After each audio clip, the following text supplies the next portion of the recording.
Yara, do you have to? Hi there, so my name is Ariana, and I'm gonna talk about some more beer stuff. Today I wanna talk about a topic near and dear to my heart, and that would be sour beers. Sour beers are the kind of beers that got me into the world of beer as a whole. It's a style that didn't really get popular in the modern craft movement until about 5 years ago.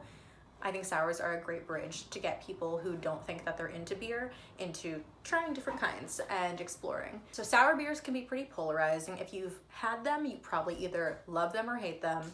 If you don't know what I'm talking about at all, that's okay too. I'll give you a little bit of an introduction. So what you need to know about beer in general is that it's made from 4 primary ingredients, and that's water, hops, yeast, and some kind of grain. Different kinds of grain are used. Hundreds and hundreds of years ago, brewers didn't realize that yeast and bacteria played a role. They didn't realize they were using them at all, let alone that they were actually the reason for fermentation.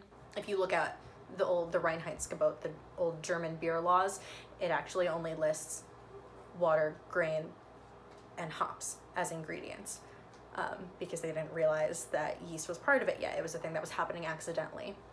Eventually, of course, they caught on, but back before modern sanitary practices became common, different kinds of yeast and bacteria would accidentally get into the process from the environment or from previous batches, and sometimes they would cause unexpected effects, like making a beer taste tart or sour. And when this first happened by accident, brewers realized, this is different, this is interesting, kind of like this. So they replicated it and eventually came to realize that it's certain kinds of yeast and certain kinds of bacteria that cause the sour flavor, and so that's why these styles have been able to be replicated. The different kinds of bacteria are lactobacillus and Brettanomyces, are 2 of the main ones. Not that you need to know that, just fun facts. Another fun fact, lactobacillus is naturally found in the vaginas of people of European descent. So do with that fun fact what you will. So there are all different kinds of sour beers. There are a lot from Belgium, Germany. One of the most popular or well-known styles of sours is the Berliner Weisse, which obviously comes from Berlin. So for decades and decades, when sour beer wasn't a thing that most people knew about or were familiar with, it became popular practice in Berlin, especially for tourists, to serve Berliner Weisses with syrup. So they would either be served with raspberry or woodruff flavored syrup to offset the sour taste, because people weren't used to that. Even though Berliners are actually a very mild kind of tartness, they're not the most sour thing out there, but it was still unusual to people, so adding the syrup made it a little bit more approachable.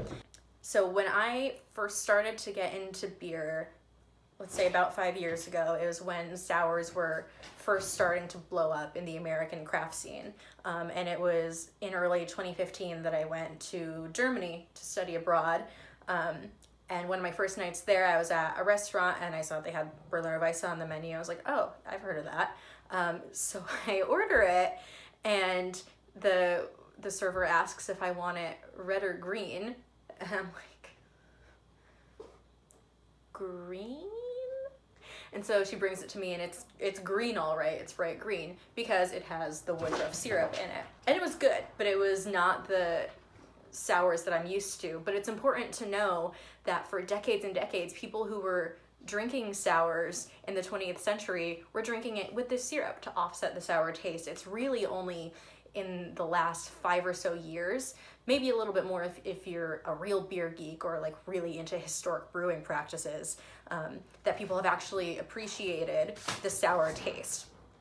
And now they're everywhere, and they're all different sour styles. There are gozas, which are very similar to Berliners, but more salty, usually a bit more coriander flavor added. Then there are guzes and lambics and all different styles that you might come across.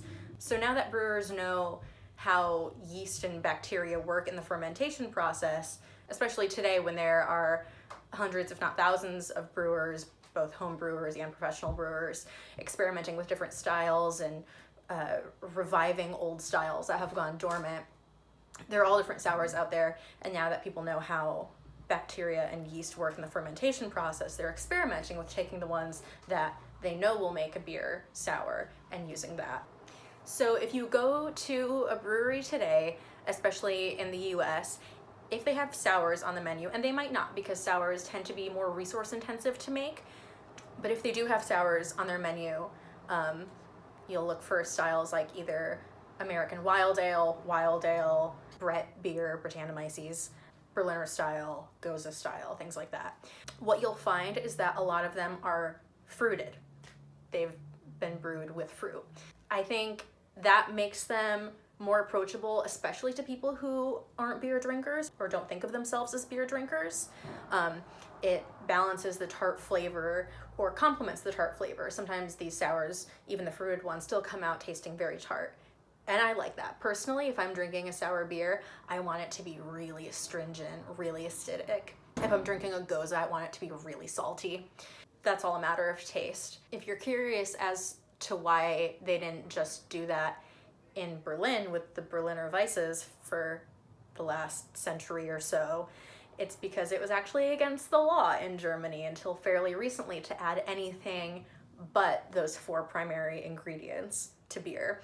And that was something that was put into place way, way back to keep brewers from scamming customers, essentially, by using really cheap, really crappy ingredients to make their beer.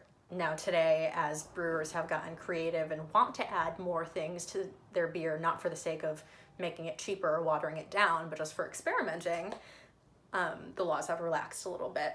But because brewers couldn't add anything but hops, water, yeast, and grain to their beer for a long, long time, adding the syrup during the serving process rather than the brewing process was a way to get around that and to offset the tart flavor. And now that modern brewers can add fruit in the brewing process, you probably won't find too many breweries stateside that are adding syrups to their Berliners, but some are, because it's a way to harken back to tradition and to show that this is how people enjoyed Berliners for generations. I think if you're not a beer drinker, you don't think you're a beer drinker, or you have someone with you who's more of a wine and cocktails person, giving them a sour, especially a fruited sour, is a really nice way to introduce them to beer and see not all beer tastes the way that you think it does based on what you've probably had before at parties and things like that. Personally, I think sours are a really exciting category of beers, and I think the fact that people are now experimenting with sour beers that are also really hoppy and things that sours haven't traditionally been is cool. And you can also still get really tart, really astringent. I like a good naked sour that's not fruited. Not everyone's gonna be into that.